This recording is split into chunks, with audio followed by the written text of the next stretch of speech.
नमस्कार, आप देख रहे हैं फर्स्ट बिहार झारखंड। मैं हूं अभिषेक मिश्रा। बिहार का राजनीतिक घटनाक्रम बहुत तेज़ी से बदला है और बिहार की सियासत के लिए आज बड़ा दिन साबित हुआ है। आज का दिन बिहार की सियासत के लिए बड़ा दिन इसलिए साबित हुआ है क्योंकि एनडीए के दो पार्टियों के राष्ट्रीय अध्यक्षों के बीच आज मुलाकात हुई है। बीजेपी के राष्ट्रीय अध्यक्ष जेपी नड्डा ने बिहार के सीएम और जेडीयू के राष्ट्रीय अध्यक्ष नीतीश कुमार से मुलाकात हुई है। ये मुलाकात की खबर ज़्यादा बड़ी होती, लेकिन उससे बड़ी खबर यह सामने आ गई कि चिराग पासवान ने एक बयान दे दिया और ये कहा कि मुझे बीजेपी पर भरोसा है और बीजेपी जो फैसला लेगी वो मुझे मंजूर होगा। लंबे वक्त से नीतीश कुमार पर आंख तड़े रहे चिराग पासवान का यह बयान तब आया जब जेपी नड्डा और नीतीश कुमार के बीच मुलाकात होती है।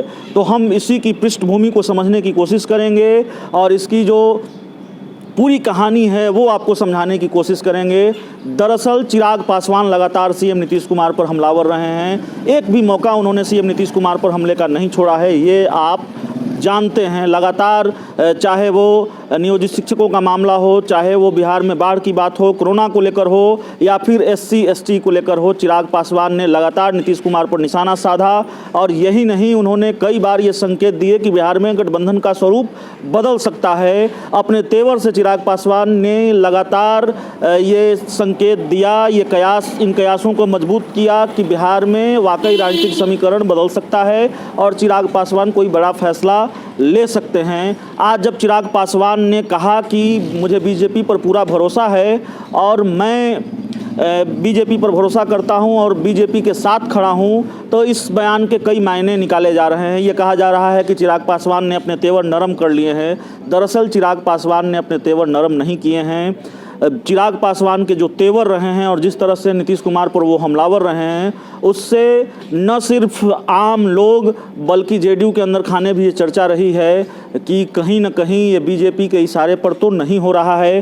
क्या बीजेपी की बीजेपी के बैक सपोर्ट पर चिराग पासवान इतने आक्रामक हैं? तो दरअसल चिराग पासवान का जो बयान सामने आया है ठीक नीतीश और नड्डा की मुलाकात के बाद, वो इसी ओर इशारा करती है कि बीजेपी की बैकिंग पर ही चिराग पासवान चल रहे हैं। और आज जब नीतीश और नड्डा की मुलाकात हुई तो उन्होंने थोड़ा प्रेशर रिलीज कर दिया। बीजेपी ने भी नीतीश कुमार पर प्रेशर रिलीज कर दिया, थोड़ा दबाव मुक्त किया नीतीश कुमार को, बीजेपी ने भी और चिराग पासवान ने भी।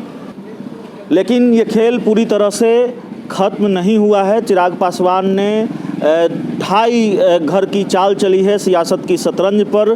प्रेशर ज़रूर रिलीज़ किया है नीतीश कुमार पर से, लेकिन पूरी तरह से ये खेल ख़त्म नहीं हुआ है। चिराग पासवान ने पूरा सस्पेंस ख़त्म नहीं किया है। उन्होंने साफ तौर पर कहा है कि सीटों को लेकर कोई बातचीत नहीं हुई है, सीटों के बंटवारे को लेकर कोई चीज़ सामने नहीं आई है। ऐसे में यह माना जाना कि चिराग पासवान मान गए हैं, चिराग पासवान के तेवर नरम पड़ गए हैं, ये सही नहीं है।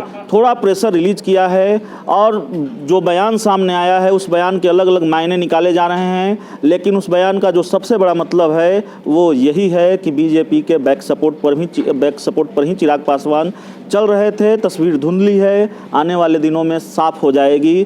तो आज जो संयोग हुआ, चिराग पासवान ने एक बयान दिया, उस मुलाकात के बाद जो जेपी नड्डा और नीतीश कुमार के बाद हुई, उसको लेकर जो अलग अलग कयास लगाए जा रहे थे, अलग अलग कहानी सामने आ रही थी, उसकी मूल कहानी यही है, उसका पूरा लबो-लुआब यही है कि चिराग पासवान ने सियासत की शतरंज पर ढाई घर की चाल चली है और सस्पेंस अभी ख़त्म नहीं किया है। इस खबर में इतना ही। अगर आपको हमारी खबर अच्छी लगे, इसे अपने दोस्तों के साथ शेयर करें, हमारे यूट्यूब चैनल को सब्सक्राइब करें, बेल आइकन ज़रूर दबा दें ताकि हमारी खबरें सबसे पहले आप तक पहुँचे।